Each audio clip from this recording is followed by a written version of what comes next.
देखिए, दीपावली जो है वो अपने में केवल एक पर्व नहीं है।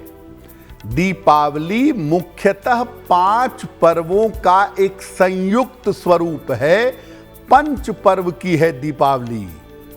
पहला पर्व है धनतेरस और दूसरा पर्व है नरक चतुर्दशी, या जिसको नरक निवारण चतुर्दशी कहते हैं।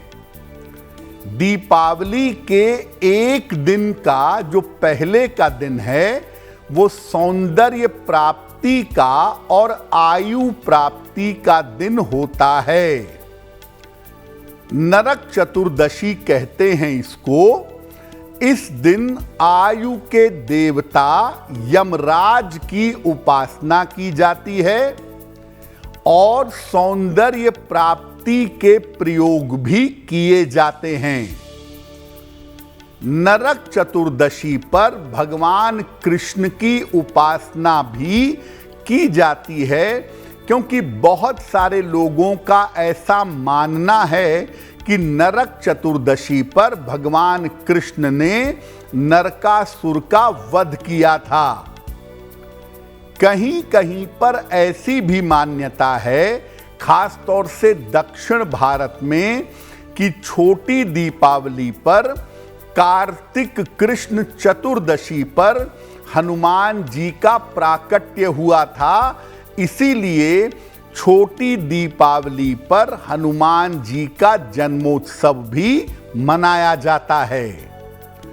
जीवन में आयु की या स्वास्थ्य की अगर समस्या होती है तो नरक चतुर्दशी के दिन किए गए प्रयोगों से वो आयु की समस्या दूर होती है। नरक चतुर्दशी को बहुत लोग नरक चतुर्दशी कहते हैं और बहुत लोग नरक निवारण चतुर्दशी कहते हैं कि इस दिन पूजा करने से नरक का भय नहीं रहता। तो इस बार नरक चतुर्दशी या नरक निवारण चतुर्दशी 30 अक्टूबर को मनाई जाएगी। सामान्यतः हम लोग ये जानते हैं कि छोटी दीपावली पर या नरक चतुर्दशी पर यमराज के लिए दीपक जलाया जाता है और यम देवता को प्रार्थना की जाती है, बस। लेकिन नरक चतुर्दशी को रूप चतुर्दशी भी कहते हैं, यानी इस दिन का संबंध स्नान से भी है और सौंदर्य से भी है। कैसे है? देखिए, ऐसा माना जाता है कि नरक चतुर्दशी पर यानी छोटी दीपावली पर प्रातः काल या सायंकाल चंद्रमा की रोशनी में जल से स्नान करना चाहिए। इस दिन विशेष चीज का उबटन लगाया जाता है। चंदन का, आटे का, बेसन का उबटन लगाकर नहाया जाता है। जल जो है वो गर्म नहीं होगा, ताजा नॉर्मल टेम्परेचर के पानी से आप नहाएंगे और नहाने के बाद आप दीप दान करेंगे, भगवान की पूजा करेंगे।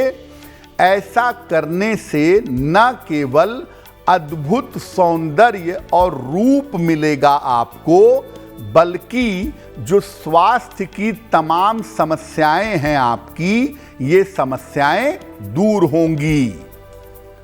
नरक चतुर्दशी पर यानी रूप चतुर्दशी पर अगर आप भोर में स्नान करते हैं, मान लिया आप 30 अक्टूबर को भोर में नहाते हैं, तो नहाने के बाद दीपक जरूर जलाइएगा।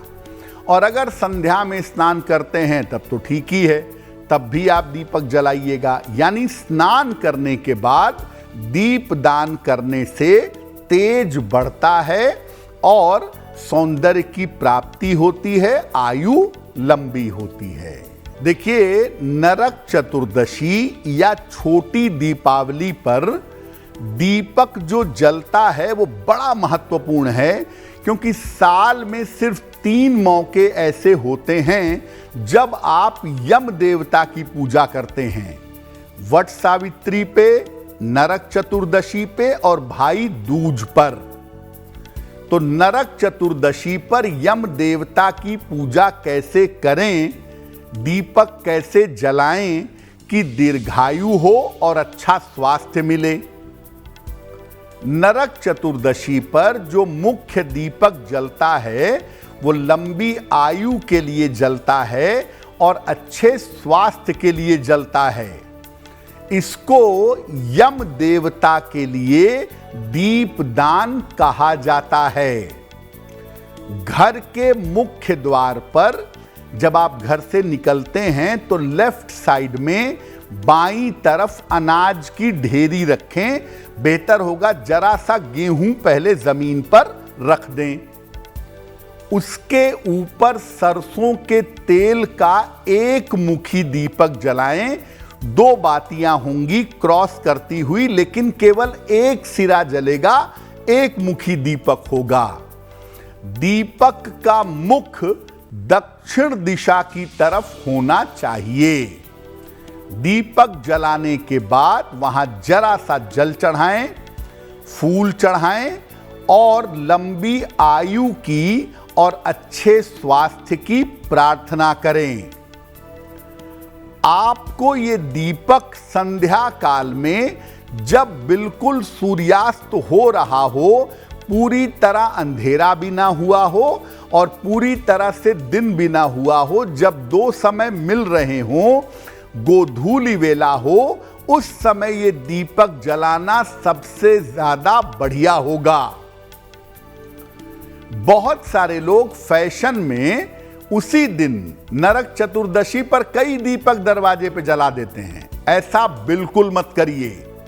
सिर्फ एक दीपक जलेगा, दीपक का सिरा दक्षिण की तरफ होगा और वो एक दीपक यम देवता के लिए जलेगा सरसों के तेल का। ये फैशन में 4-5 दीपक मत जलाइए, ऐसा करना उचित नहीं है।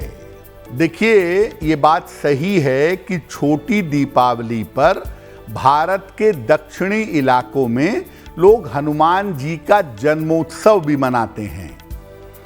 तो कैसे मनाएंगे जन्मोत्सव?